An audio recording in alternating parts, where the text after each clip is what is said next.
तुझसे मिलना पुरानी दिल्ली में, छोड़ आए निशानी दिल्ली में, पलने माना से दरी बेतलब, फिर मेरी कहानी दिल्ली में।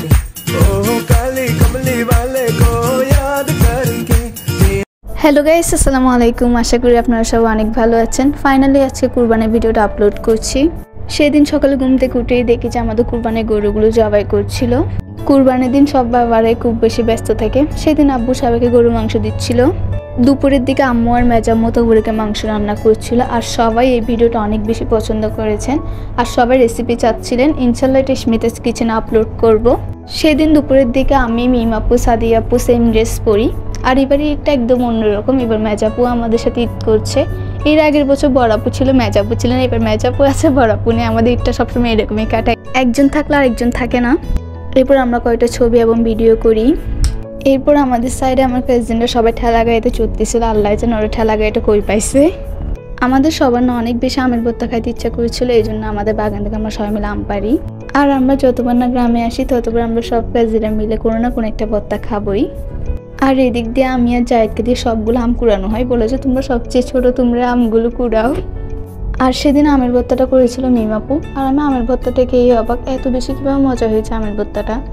আমি ভাবতেছিলাম মিমাপু যেটাই রান্নুক কোনো কিছু তো মজা হয় না, আমি ভাবছি আমের ভর্তাটাও মজা হবে না, বাট দেখি কীভাবে যেন মজা হয়ে যায়।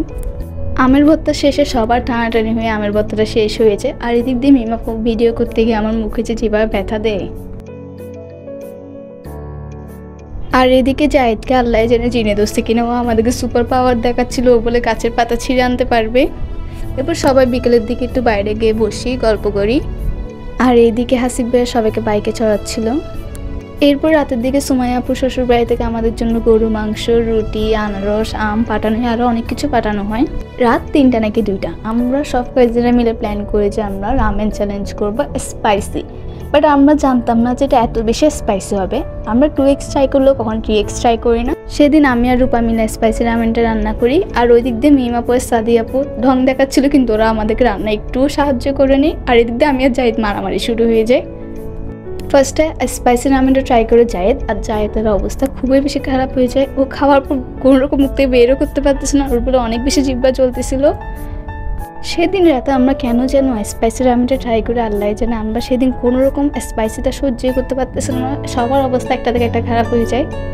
এরপর রামেনটা ট্রাই করে মেজাপু, আর মেজাপু কোনো রকম স্পাইসিটা টলারেট করতে পারছিল না, ওর এত বেশি ঝাল লেগেছে। আর আমরা সেদিন কোক, স্প্রাইট, পানি সব কিছু খেয়ে আমরা কোনো রকম পারতেছিলাম না। আজকে ব্লগটা এটুকু। আল্লাহ হাফেজ। আশা করি আপনাদের এই ব্লগটা অনেক বেশি ভালো লেগেছে।